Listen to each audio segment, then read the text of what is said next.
গাধাকে সৃষ্টি করার পর তাকে বলা হলো সকাল থেকে সন্ধ্যা পর্যন্ত তাকে ক্লান্তিহীন পরিশ্রম করতে হবে,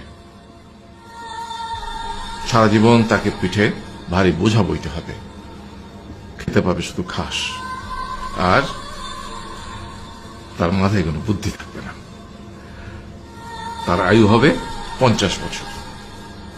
গাধা করজোড়ে সৃষ্টিকর্তাকে বলল, আমি এত বছর বাঁচতে চাই না, আমাকে 20 বছর আয়ু দেওয়া হোক।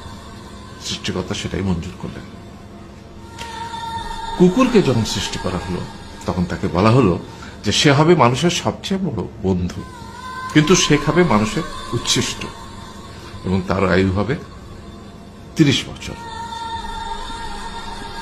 কুকুর সৃষ্টিকর্তাকে বলল, আমি এত বছর বাঁচতে চাই না, আমাকে 15 বছর আয়ু দেওয়া হোক। সেটাই মঞ্জুর করা হলো। এরপর বানরকে বলা হলো, তুমি শুধু গাছের এ ডাল থেকে ও ডালে ঝুল খাবে এবং নানান রকম ফন্দি ফিকির করে মানুষকে আনন্দ দিবে, তোমার আয়ু হবে 20 বছর।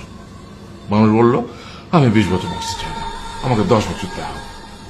সেটাই মঞ্জুর করা হলো। এবার এলো পুরুষ মানুষের পালা। তাকে বলা হলো যে তুমি হলে প্রাণীকুলের মধ্যে সবচেয়ে বিচক্ষণ এবং বুদ্ধিমান, সেই জন্য তোমাকে প্রাণীদের শিরোমণি করা হলো এবং তোমার আয়ু হবে 20 বছর।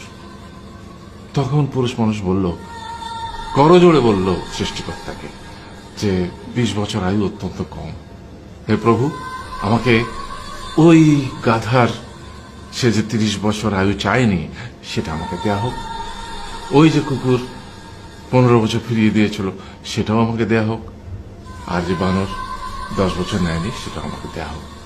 20 বছর অত্যন্ত কম, আমি দীর্ঘদিন বাঁচতে চাই। সৃষ্টিকর্তা সেটাও মঞ্জুর করলেন। তারপর কি হলো?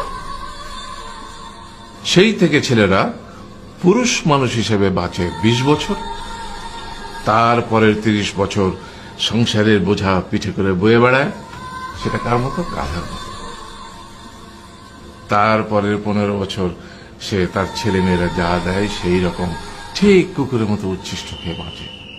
আর তারপরে বৃদ্ধ বয়সে ঠিক বানরের মতো, যেমন গাছের এডাল থেকে ওডাল ঝুল খায় বানর, তেমনি এই ছেলের বাড়ি থেকে ওই ছেলের বাড়ি, আর নানান রকম ফন্দি ফিকির করে তার নাতি নাতনিদের আনন্দ দেওয়ার চেষ্টা করে।